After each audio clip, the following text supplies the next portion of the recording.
साथियों नमस्कार। सत्र 2020-21 के लिए जो न्यू एडमिशन है उसकी एंट्री शाला दर्पण पोर्टल पर किस प्रकार से करनी है उसके बारे में ये वीडियो है। तो इसके लिए हमें जो शाला दर्पण का स्कूल आईडी है या स्कूल लॉगिन है, जिसको ऑफिस लॉगिन भी कहते हैं, उसमें लॉगिन कर लेना है।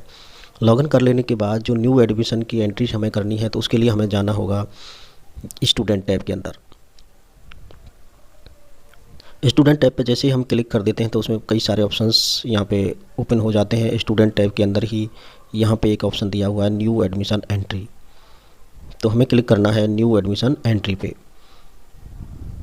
एक फॉर्म खुलता है बेसिक एंट्रीज पूरे करने के लिए सत्र 2020-21 के लिए। तो यहाँ से हमें सेलेक्ट करने हैं option select class in which student want to take admission. तो यहाँ से हमें उस क्लास को सेलेक्ट करना है जिस क्लास में उस बच्चे का एडमिशन किया जाना है। और उसके नीचे वाला जो बॉक्स दिया गया है इसमें हमें सेलेक्ट करना है उसका प्री स्कूल या एडमिशन से पहले वो कहाँ पे अध्ययनरत था। तो मान लो उस बच्चे का हमें पहली बार एडमिशन करना है और वो कक्षा 1 में का एडमिशन किया जाना है, तो हमें यहाँ से क्लास 1 सेलेक्ट करनी है।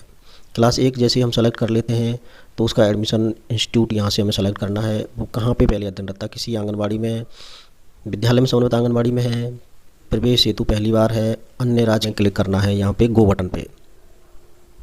और अगर ये सिलेक्शन में कुछ मिस्टेक है तो यहाँ पे कैंसिल बटन पे हम क्लिक करके भी दोबारा से सिलेक्शन कर सकते हैं। मान लो पहली क्लास में नहीं करना था, दूसरी क्लास में करना था और बच्चा किसी संस्थान से आया है, वो भी यहाँ से हम सिलेक्शन चेंज कर सकते हैं कैंसिल पर क्लिक करके।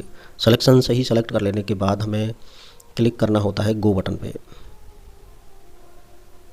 गो बटन पर जैसे हम क्लिक कर देंगे तो यहाँ पे student information related to admission, admission से संबंधित जितनी भी सूचनाएं हैं वो एक फॉर्म यहाँ पे शो होता है, उसमें हमें भरनी है। मोबाइल नंबर सहित सभी प्रविष्टियों की पूर्ति करना आवश्यक है। इसके बाद सेव एंट्रीज पे क्लिक करना है और उसके बाद कन्फर्म एडमिशन पे क्लिक करें। कक्षा 2 से 8 तक प्रवेश हेतु स्थानांतरण प्रमाण पत्र टीसी नहीं होने की स्थिति में ग्रहण पत्र भरना अनिवार्य होगा। अगर किसी विद्या का एडमिशन 2 से और 8 में किया जाना और उसके पास टीसी नहीं है तो एक घोषणा पत्र इसमें ऑनलाइन भरना होगा, वो यहाँ पे प्रदर्शित होता है अगर वो 2 से 8 का एडमिशन किया जाना है। अगर आपको कोई समस्या हो तो आप कमेंट्स कर सकते हैं, वो भी हम आपको बताएंगे कि जो घोषणा पत्र है ऑनलाइन वो कैसे भरना है। इसके बाद पीडीएफ फाइल उसकी सेव करने की स्थिति में प्रिंटर को ऑन रखना है और उसकी पीडीएफ फाइल को प्रिंट कर लेना है। घोषणा पत्र की आवश्यक पूर्ति के पश्चात संस्था प्रदान से अपने रिकॉर्ड हेतु विद्यालय में संदर्भ करें।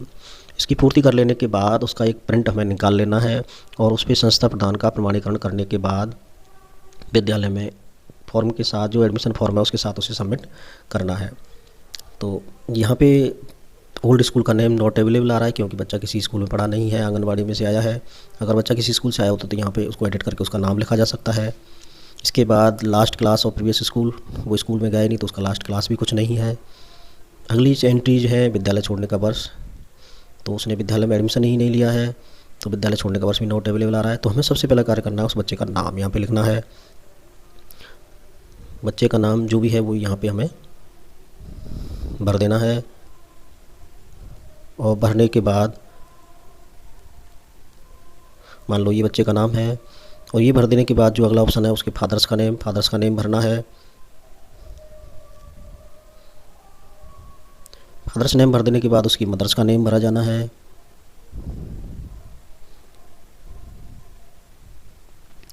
मदर्स नेम भर देंगे उसके बाद हमें उसकी कैटेगरी सेलेक्ट करनी है, वो किस कैटेगरी से बिलोंग करता है। तो यहाँ पे category general, ST, SC, SBC, OBC ये सेलेक्ट किया जाना है। मान लो बच्चा ओबीसी से सिलेक्शन रखता है, ओबीसी कैटेगरी का है। और उसका अगला ऑप्शन आता है बच्चे का डीओबी, डेट ऑफ बर्थ। तो डेट ऑफ बर्थ को यहाँ से भरने के लिए इसमें जैसे हम क्लिक करते हैं तो एक कैलेंडर ओपन हो जाता है और कैलेंडर में से हमें सबसे पहले सेलेक्ट करना है ईयर सेलेक्ट कर लेंगे उसके जन्म का। मान लो उसने 2015 में या 2014 में उसकी ईयर है जन्म की, 14 ईयर सेलेक्ट कर लेने के बाद जो अगला ऑप्शन उसके जन्म का महीना सेलेक्ट करना है। मान लो उसके जन्म का महीना जुलाई है और जुलाई सेलेक्ट कर लेने के बाद सबसे पहले ईयर सेलेक्ट करना, फिर उसके बाद यहाँ से ईयर सबसे पहले सेलेक्ट करना है। ईयर सेलेक्ट करने के बाद मंथ सेलेक्ट कर लेना है। मंथ सेलेक्ट हो जाएगा उसके बाद यहाँ पे कोई भी जो उसकी जन्म की तारीख है, मान लो उसकी 9 जुलाई है तो हम यहाँ से 9 पे क्लिक कर देंगे तो 9 जुलाई 2014 उसकी डेट ऑफ बर्थ यहाँ से सेलेक्ट हो जाएगी। जैसे हम 9 पे क्लिक कर देंगे तो आप जैसा देख पा रहे हैं 9 जुलाई 2014 यहाँ पे डेट ऑफ बर्थ उसकी प्रदर्शित हो गई। अगर इसमें कहीं भी कोई भी डेट ऑफ बर्थ में गलती महसूस होने पर दोबारा से इस पर हम क्लिक करेंगे और वही कैलेंडर दोबारा से खुल जाएगा और यहाँ से चेंज करके हम साल और मंथ चेंज करके और यहाँ से जो डे है उस पर क्लिक करके उसको चेंज कर सकते हैं। डेट ऑफ बर्थ का सिलेक्शन कर लेने के बाद अगला इसमें आता है जेंडर, तो जेंडर्स में दिए गए हैं मेल, फीमेल और ट्रांसजेंडर। तो जो भी एप्लीकेबल है, मान लो फीमेल है तो यहाँ से फीमेल सेलेक्ट किया जाना है, और उसका मोबाइल नंबर जो भी है वो यहाँ से भर देना है। मोबाइल नंबर सही होना चाहिए, क्योंकि ये रिकॉर्ड्स के लिए है और बिना मोबाइल नंबर के आजकल एडमिशन नहीं हो पाता है। तो मोबाइल नंबर एक्टिव होना चाहिए, जिससे कभी भी विद्यार्थी से संपर्क किया जा सके। मान लो मैं अभी ये नंबर भर देता हूँ, और जैसे ही मोबाइल नंबर सेव हो जाएगा तो यहाँ से एडमिशन का सीज़न 2020-21 है पहले से ही, और सेक्शंस सेलेक्ट किया जाना है, जिस सेक्शंस में उसका सिलेक्शन किया जाना है। तो अगर आपके विद्यालय में एक से अधिक सेक्शन होंगे तो वो यहाँ पे प्रदर्शित होंगे। तो हम अपने विद्यालय में केवल एक ही सेक्शन है, तो यहाँ से ए सेक्शन में ही उसका एडमिशन किया जाना है। इसके बाद थर्ड लैंग्वेज का सिलेक्शन किया जाना है। अगर विद्यार्थी 6 से उच्च कक्षाओं में 6 से 10 के लिए संस्कृत या और भी जो भी तृतीय भाषा लागू होती है वो यहाँ से सेलेक्ट की जानी है। तो 1 या 2 में ये एप्लीकेबल नहीं है, तो उसको सेलेक्ट करने का ऑप्शन यहाँ से नहीं है। इसके बाद वोकेशनल ट्रेंड, अगर बच्चा 9-10 में है तो कोई वोकेशनल सब्जेक्ट वो पढ़ रहा है तो ये भी एप्लीकेबल नहीं है। स्ट्रीम, अगर बच्चा 11वीं या 12वीं क्लास में है और किसी भी संकाय में एडमिशन उसे ले जाना है, कला या साइंस या जो भी संकाय है, तो ये 11वीं और 12वीं क्लास के लिए एप्लीकेबल होता है। तो स्ट्रीम यहाँ से सेलेक्ट नहीं किया गया है, तो इसलिए ये ऑप्शनल सब्जेक्ट भी नहीं सेलेक्ट किए गए। अगर यहाँ से इसकी स्ट्रीम कोई भी सेलेक्ट किया जाता जो कि 11-12 के लिए एप्लीकेबल है, तो ये सब्जेक्ट भी यहाँ से हमें सेलेक्ट करनी होती। आपको पता है 3 सब्जेक्ट उसे लेने होते हैं ऑप्शनल रूप से अनिवार्य विषयों के साथ ही। तो तीनों सब्जेक्ट का सिलेक्शन यहाँ से हम ड्रॉप डाउन लिस्ट पे क्लिक करके यहाँ से कर सकते हैं। इसके बाद जो चौथा ऑप्शन है, चौथी सब्जेक्ट प्रचलन में होगी तो वो सेलेक्ट की जानी है, लेकिन नहीं होगी तो उसको यहाँ से एक डैशेज होगी वो सेलेक्ट कर लेनी है। पालनहार योजना में अगर बच्चा है तो उसकी कुछ शर्तें हैं कि अनाथ हो या माता पिता दोनों जीवित नहीं हो, पुनर्विवाहित विधवा माता पिता, एड्स एचआई पीड़ित, तो उनके दिशा निर्देशों के अनुसार अगर वो बच्चा पालनहार योजना के लिए पात्र है तो उसको यहाँ से हम यस या नो सेलेक्ट करेंगे। तो ये बच्चा पात्रता नहीं है तो इसमें से नो है। यहाँ पे कुछ गाइडलाइन दी हुई हैं, लेकिन फिर भी इसकी विस्तृत गाइडलाइन आप देख लेंगे कि पालनहार के लिए क्या क्या नियम एप्लीकेबल होते हैं। अगर वो एप्लीकेबल है तो उसको यहाँ से सेलेक्ट किया जाना है। तो ये स्टूडेंट से कंफर्म करके करना है। इसके बाद अगला ऑप्शन आता है CWSN टाइप। CWSN टाइप में बच्चे अगर डिसेबिलिटी है किसी प्रकार की तो वो यहाँ से सेलेक्ट की जानी है। इसमें कई सारे ऑप्शंस हैं, वो यहाँ से सेलेक्ट करने हैं। अगर वो है तो, नहीं है तो इसको सेलेक्ट पे ही यहाँ से छोड़ के रखना है। विद्यालय से निवास स्थान की दूरी, तो यहाँ पे दिया हुआ है विद्यालय से निवास स्थान की दूरी, इसमें आपको भरना है। कक्षा 1 से 5 के लिए अगर 1 किलोमीटर से ज़्यादा है तो भरना है, और कक्षा 6 से 12 के लिए 2 किलोमीटर से अधिक है तो ही दूरी। यहाँ से कारण चयन करें कि वो बच्चा क्यों है। तो ये बच्चा उसी स्थान का है, उसी गांव का है जिस विद्यालय में जो गांव है, तो यहाँ से हमें सेलेक्ट करना है।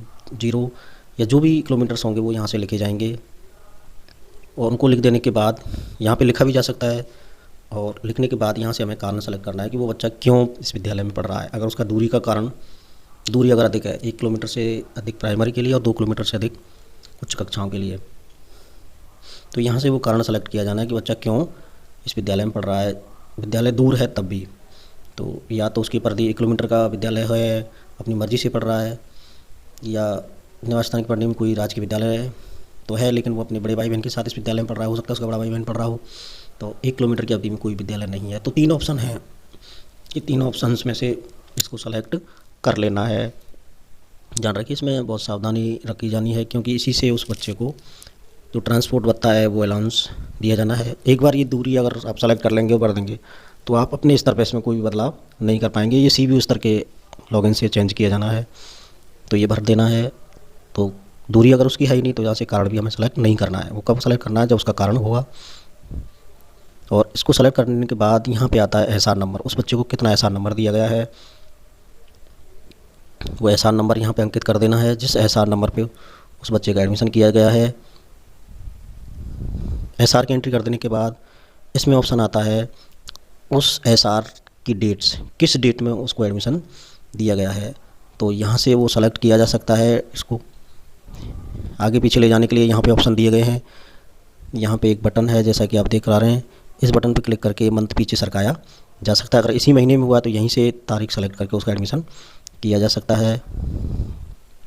और ये एडमिशन डेट एक बार कंफर्म कर लेंगे, ये सही है, ऐसा नंबर सही है, और ऊपर की सभी सूचनाएं जो हमने अभी फॉर्म में भरी हैं वो सब सही होने की स्थिति में हमें सेव एंट्रीज पे क्लिक कर देना है। सेव एंट्रीज पे जैसे हम क्लिक करते हैं तो उसकी एंट्रीज सेव हो जाती हैं। Student details add update successfully का मैसेज आता है, इसको हम यहाँ से क्लोज कर देंगे। और इसका जो छात्र का नाम है वो यहाँ नीचे एक लिस्ट है उसमें शो हो जाता है, एक टेबल होगी उसमें ये नाम शो हो जाता है, उसकी डिटेल्स। और अभी ये एडमिशन कंफर्म नहीं हुआ है, केवल इसका डाटा सेव हुआ है और टेम्परेरी अभी इसका डाटा सेव हुआ है। इसको अब अगर हमें कंफर्म करना है तो यहाँ से हमें कंफर्म बटन पे क्लिक करना है। अगर ये हमें एडमिशन करना नहीं है और डिलीट करना है तो इसके बगल में एक डिलीट बटन है, उस पर हम क्लिक करके इसे डिलीट कर सकते हैं। तो इसको अभी कंफर्म एडमिशन करने के लिए हमें कैसे क्या करना होगा, तो कंफर्म बटन पे हमें क्लिक करना है। तो जैसे ही आप सभी एडमिशन्स कर लेंगे, एंट्रीज उनकी सेव कर लेंगे, तो वो सभी यहाँ से इस टेबल में शो हो जाएंगी बारी बारी से क्रम से। और उन पे सामने जो कंफर्म बटन है नाम के सामने, उस पर क्लिक करके उन्हें कंफर्म करना है। तो चलिए इसको कंफर्म करते हैं। जैसे हम कंफर्म बटन पर क्लिक करते हैं तो वही जो फॉर्म हमने पहले भरा था वो दोबारा से शो हो जाता है। उसकी सभी एंट्रीज एक बार और हमें चेक कर लेनी है। चेक कर लेने के बाद उसमें कहीं कोई कमी है तो वो पूरा कर लेंगे और आगे हम इसको कर देंगे। जैसे ही हम इसको कंफर्म करने पर क्लिक करते हैं तो यहाँ पे ये एंट्रीज आती हैं और ये कंफर्म एडमिशन का जो ग्रीन बटन है वो एक्टिव हो जाता है। ये कब एक्टिव होगा, जब उसकी सभी एंट्रीज जो आवश्यक हैं वो पूरी हो जाएंगी। अगर ये एक्टिव नहीं हो पाता है कंफर्म एडमिशन का ग्रीन बटन, तो हमें देखना होगा कि कहीं कोई एंट्रीज अधूरी तो नहीं है, उसको हमें फिर पूरा कर देना है। सभी एंट्रीज पूरी हो जाएंगी, उसके बाद फिर इसको हमें सेव करना है।